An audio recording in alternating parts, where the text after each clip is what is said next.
Thanks for joining us here on SportsRadio610.com. Every week before a Texans game, we like to talk about our three on the spot, picking three Texans who we consider under the microscope in the spotlight this week and whose performances should be instrumental in the outcome of the game on Sunday.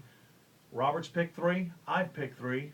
After you. Hey, with Matt Shaw being hospitalized briefly this week, we fully expect him to play, but the Texans have got to try to keep as much of that Jets blitzing pass defense off of Shaw. And the best way to do that, give the ball to Arian Foster and give it to him a lot. This is one team that you want to run the ball on and try to keep the heat off your quarterback. Arian Foster's at the top of my list. Yeah, I'm going with Matt Schaub at the top of my list. I think it's pretty obvious after spending that night that Robert referenced in the hospital dealing with the knee injury, the bursa sac problem.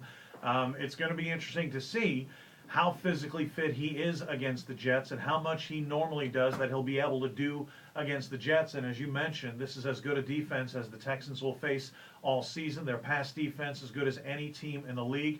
The Texans need their trigger man to be on top of his game to win this game. Looks like Owen Daniels may not play again. He's still working his way back from a hamstring injury. Number 2 on my list is his backup, Joel Dreesen, who had a couple of costly mistakes in the Jacksonville game.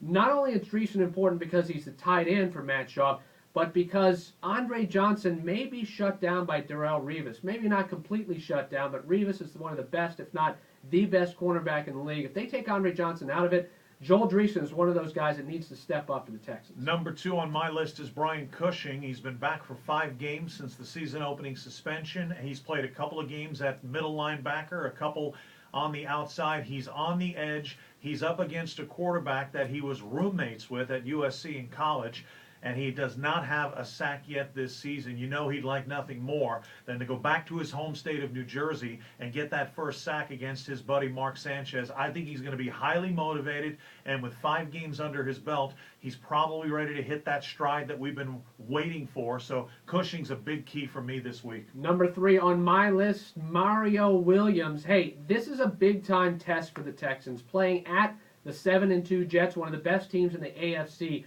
Big-time players step up and play well in big-time games. Mario Williams has had some good games for the Texans, particularly early in the year. I look for him to have an impact in this game. If the Texans are going to beat the Jets, he needs to put heat on Mark Sanchez. Well, and as much as the Texans' defense has struggled this season, in particular their pass defense, I'm going to go with Bernard Pollard as my number 3 Texan on the spot, if for no other reason than Bernard took it upon himself this week to get very vocal about how they need to snap out of it on defense and start making big plays. Well, Bernard knows as well as anybody that's watched this team that that's also on him. And he's not been shy about calling himself out and saying that he needs to make more big plays as well. Bernard's in New York. He's on the big stage. I think he's going to make some big hits, and he could make some plays that are really instrumental in the outcome of this one. We do it every Friday. It's our 3 Texans on the spot.